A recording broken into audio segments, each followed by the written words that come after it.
You can't be a C-level person and have an A-level relationship, and that's the truth. Let me tell you why. By the way, this has absolutely nothing to do with how you did in school. It has everything to do with the way that you approach life. But the reality of the situation is that human beings were not meant to be in a lifelong monogamous relationship. How do I know that? Science says, based upon evolution, that we have a mixed mate breeding strategy as human beings, which means that you and I will want to be in a relationship for a time, we'll breed, we'll raise kids to a certain age, and then there may be that thing that we want to go off and be in another relationship. Now, that doesn't necessarily mean that we have to do that. What I'm saying is there's a natural pull for it. So monogamy isn't necessarily the way that it has to be, and it isn't that way for most of the population.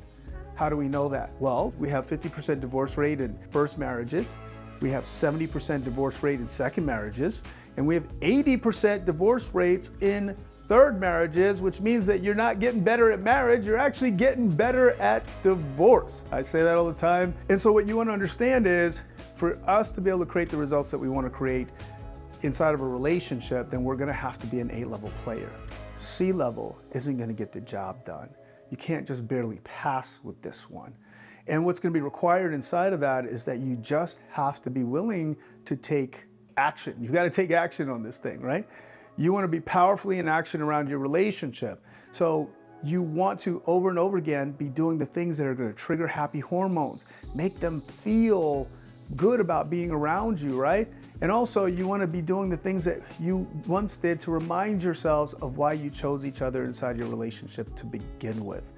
And if you simply just did those things and you thought about what it's going to take to alleviate the stress from your relationship, then you could definitely have the kind of relationship that most people only dream of.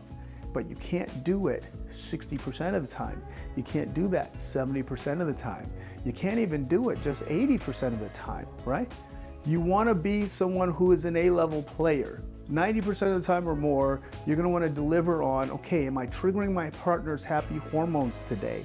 Am I triggering their happiness, if you will? Am I alleviating their cortisol or stress? Am I doing what's necessary to make sure I'm not putting stress into the relationship? Now, if you think about it that way, there are probably some moments and some arguments, some upsets that you could have avoided at any time, and you probably did it. Now we can get back to that, right? We can now think about, okay, in this moment, I could either trigger happy hormone with my partner, I can make them happy, or I could do the opposite, right? I could either, there's this argument, there's this disagreement, I could either now alleviate cortisol in the situation, or I could go in and hold my ground. What's gonna serve? Think about it long term. Do I really need this fight? Do I really need to win this battle? Or is this something that I can just be with or let go, or maybe even let them win so they feel good for a change? It requires generosity, it requires compassion. But if you are someone who can deliver on that as an A-level player, 90% of the time or more in your relationship, you can, my friend, have a lifelong relationship work.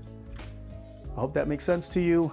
It's the beginning of a very, very, very powerful conversation of how you can consistently and reliably create a relationship that works, so that you know with confidence that you get to be that old couple who's holding hands in the park, right? So if you like this content, then please hit the subscribe button. There's a lot more where this came from. Talk to you soon.